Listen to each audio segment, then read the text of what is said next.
બાપ, કથાએ આ શિક્ષણ મને તમને આપ્યું છે. તારે બહાર જવાની નથી, બહાર જવાની જરૂર તારે નથી. તારા આંગણામાં તીર્થ બેઠું છે. તારે ઈશ્વરને ગોતવો હોય તો તારે બહાર ગોતવાની જરૂર નથી. એ હરિ તારા ભીતરમાં બેઠો છે. તારા ભીતરમાં તું ખોજ કરી લે. આપણે એને ગોત્યો ક્યાં? આપણે એને મંદિરોમાં ગોત્યો. હા, મંદિરની જરૂર છે. આનો અર્થ એવો નથી કે મંદિરની જરૂર નથી. મંદિરની જરૂર છે. દરેક ગામડામાં, દરેક ગામમાં મંદિરની જરૂર છે. જરૂર છે મંદિરની. કારણ કે સનાતની પરંપરા જળવાઈ જશે. આજના બાળકોને તમે કદાચ એમ પૂછો કે ભાઈ રામની કેટલા ભાઈ હતા, તો એને કહેવું મુશ્કેલ બનશે. પણ એક સમય હતો, સંધ્યાનું ટાણું થાય એટલે આપણા વડીલો બાળકોને સાથે લઈ અને મંદિરે જતા. ત્યારે બાળક એની કાલી ગેલી ભાષામાં પૂછે આ કોણ છે, ત્યારે દાદા એને કહે કે આને રામ છે, આ રામ છે, આ સીતાજી છે, આ લક્ષ્મણ છે, રામને 4 ભાઈઓ હતા. આવું બધું ત્યારે અત્યારે કદાચ મુશ્કેલી પડે કે ભાઈ કોઈને આવડે તો સારું કહેવાય, ભગવાનની કૃપા કહેવાય.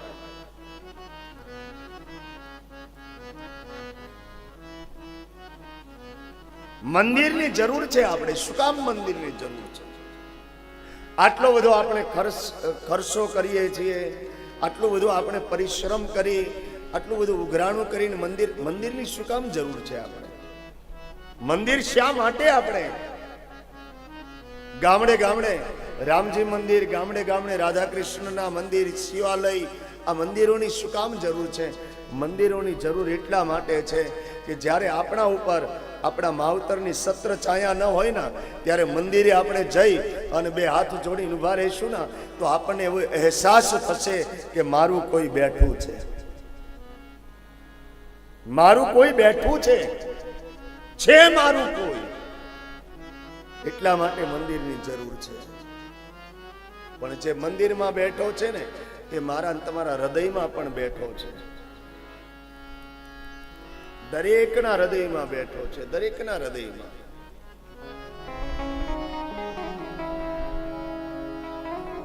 જાગવું પડશે મારે ને તમારે. સનાતન સંસ્કૃતિ માટે મારે ને તમારે જાગવું પડશે.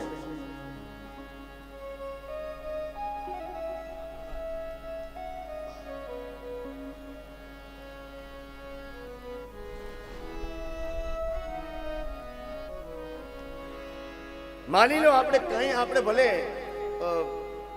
આપણે જાડવા નથી ચોકી શકવાના, આપણે બાવળિયા ઉજેરીએ, બાવળ બધા ઉજેરીને આપણે ઝાડવા થોડા આપણે નાખી શકીએ. નહીતર એક બાવળિયાનું થળિયું કાઢીને એક ઝાડવું નાખીએ તો સારું કેટલું લાગે. એક બાવળ કાઢી લઈને એ ઝાડવા આમ કેવું લીલું નાઘેર જેવું લાગે. આપણે ન કરી શકીએ તો વાંધો નહીં, પણ પેલું આપણે જાડવા હમણાં જ આપણે લખાયું હતું સદભાવના, રાજકોટ સદભાવના ટ્રસ્ટ 1500 રૂપિયા એક ઝાડવાના 3 વર્ષ સુધી એ ઉછેરી અને તમારું નામ લખીને આપે, તો આપણે એ તો કરી શકીએ. આપણા ઘર આંગણે ન ઝાડવા નાખી શકીએ તો કાંઈ નહીં. એ સદભાવના વાળું જે ટ્રસ્ટ છે એમાં આપણે એ તો કરી શકીએ.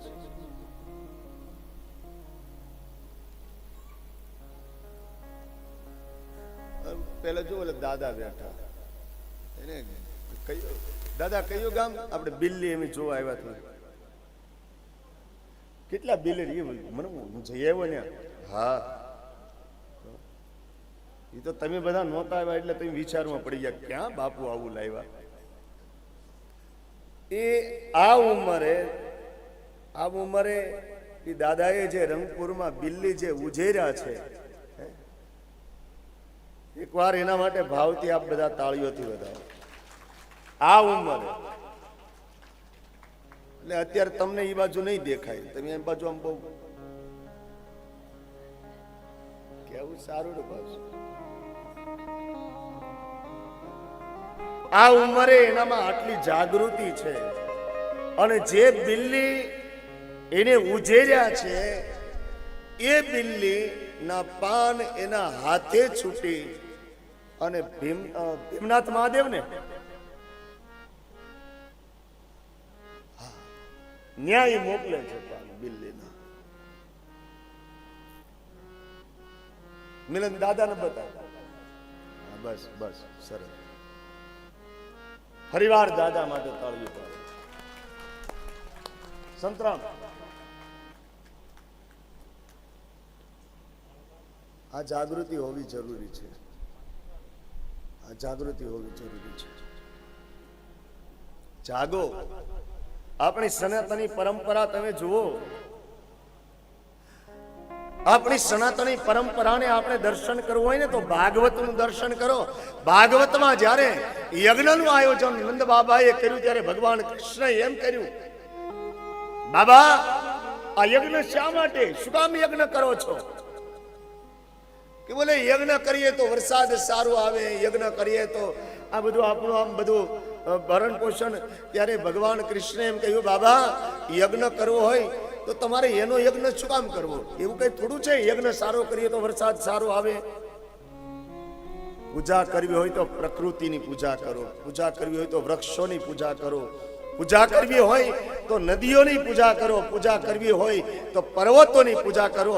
આપણે એ સનાતની દેશમાં જીવીએ છીએ, આપણે તો પર્વતની પણ પૂજા કરી છે, આપણે વૃક્ષોની પણ પૂજા કરી છે, આપણે નદીઓની પણ પૂજા કરી છે.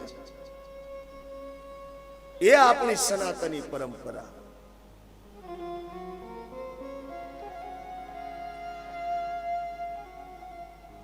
રળિયામણું લાગશે ગામ. એક એક એક એક ગામ હોય ને વાડા તો હોય જ ને. વાડા તો, અને તમે તો ભાગશાળી છો, કવડા કવડા મોટા મોટા વાડા વાળ્યા છે. મારા હમ કેટલા બધા આપણને એમ, ઓહો એક એક ઝાડવું નાખ્યું હોય તો ઉનાળે આમ કેવી ટાઢક આપે. આ તમે જુઓ, બાકી આ તો આ લીમડા છે ને એટલે તમે બેસી શક્યા છો, બાકી બહાર તો આમ જુઓ તમે ભડકે બળે. આજ મને રાજવાન દીકરા કહેતા હતા, બાપુ આજ 43 ડિગ્રી છે, 43 ડિગ્રી. તમારે શિવરામ બાપુ કે મને કે 45 ડિગ્રી, 45 ડિગ્રી બાપા બધું હળગવા માંડે. મારા વીરા,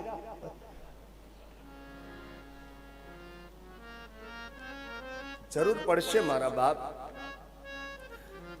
પ્રકૃતિની પૂજા કરો, પર્યાવરણને બચાવો મારા બાપ, બચાવો. બચાવવું પડશે પર્યાવરણને મારે ને તમારે. થોડાક સમય પહેલા એક પેપરમાં સર્વે આવ્યું હતું, કેટલી નદીઓ સુકાણી, કેટલા તળાવો સુકાણા, કેટલું કેટલું. પ્રકૃતિની પૂજા, પર્યાવરણની પૂજા મારે તમારે કરવી પડશે. આપણી આ સનાતની પરંપરા છે. આપણે ત્યાં તો આપણે પૃથ્વીની પૂજા કરીએ. આપણે જ્યારે વાવણિયા જોડીએ ત્યારે આપણે તો માં પૃથ્વીની પૂજા કરીએ. હાથીઓ દોરીએ, અબીલ ગુલાલ કંકુ નાખીએ, પછી એમાં અગરબત્તી દીવો કરી અને બે હાથ જોડીને માને પ્રાર્થના કરો કે હે માં, તારું ઉદર ખેડી અને તારામાં હું મારા નિર્વાહ માટે, મારી પ્રજા માટે હું જે વાવી રહ્યો છું, હે માં મારા ઉપર કૃપા કરજે. તો માં ન આપે?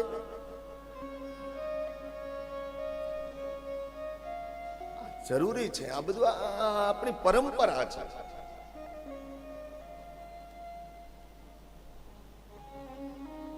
તો જાગવું પડશે મારે ને તમારે.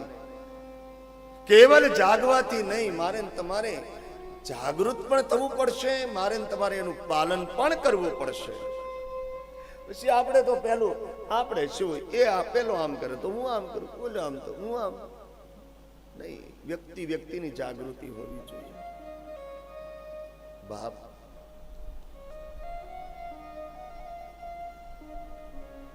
સત્ય, પ્રેમ અને કરુણા જો 3 લક્ષણ, 3 ગુણ આપણા જીવનમાં હશે તો ચોથું લક્ષણ હશે કે આપણે ધર્મ માટે આપણી જાગૃત અવસ્થા હશે. અને રામચરિત માનસમાં સીતારામ માટે, સનાતની પરંપરા માટે, ધર્મ માટે એ સુમિત્રાનો દીકરો 14 વર્ષ સુધી જાગ્યો છે. આપણે અત્યારે ઉજાગરા કરીએ, આપણે જાગરણ નથી કરતા. જાગરણ અને ઉજાગરામાં બહુ ફરક હોય છે. પહેલા જાગરણ કરતા, હવે ઉજાગરા કરે છે.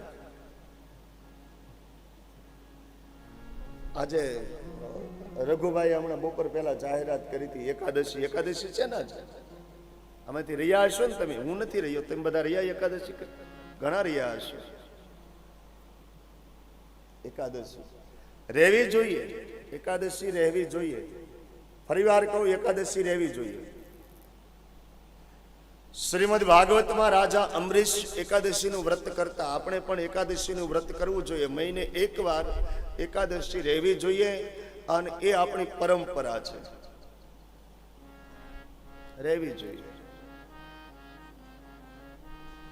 પણ એકાદશી રહીને 2 કિલો ફરાળ ઝાપટી નો જવાય.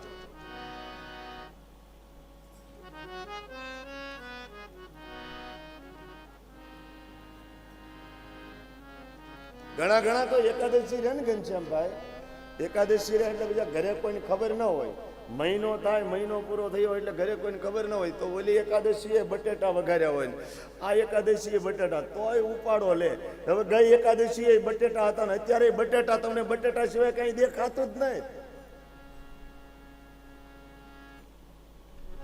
એકાદશી રહેવી જોઈએ. એકાદશી બધાય રહેજો. એકાદશીના દિવસે ઉપવાસ કરવો જોઈએ. કોઈ ફલહાર કરીને એકાદશી રહે, કોઈ નિર્જળા એકાદશી રહે, જળ પણ ન પીવે, કોઈ કેવલ જળ પીને એકાદશી રહે, રહેવી જોઈએ. હવે એકાદશીના નિયમ જુઓ. તમે જો આવી હું કહું છું એવી એકાદશી જો તમે રહેતા હો તો તમને એકાદશી જરૂર ફળશે. જે દિવસે એકાદશી હોય તે દિવસે તમારે ઉપવાસ કરવાનો છે. આજે મારે એકાદશી છે, આજે હું કોઈની વાતો નહીં કરું. આ પહેલો ઉપવાસ. મારે આજે એકાદશીનું વ્રત છે એટલે હું ક્રોધ નહીં કરું, એનો ઉપવાસ કરીશ. મારે આજે એકાદશી છે એટલે હું કોઈને રાગ દ્વેષ નહીં જોઉં. જે દિવસે તમે એકાદશી રહ્યા હો તે દિવસે લોભ વૃત્તિ ના આવવી જોઈએ. આજે મારામાં લોભ વૃત્તિ નહીં આવે. આજે હું ક્રોધ નહીં કરું, આજે હું બીજાની વાતો નહીં કરું, આજે હું કોઈના રાગ દ્વેષ નહીં જોઉં. અને જે દિવસે એકાદશી હોય તે દિવસે કોઈની સાથે વેર વૃત્તિ ન હોવી જોઈએ. જેની સાથે અબોલા હોય ને એને જૈન જય શ્રી કૃષ્ણ કહી દેજો, તમારી એકાદશી સાર્થક થઈ જશે.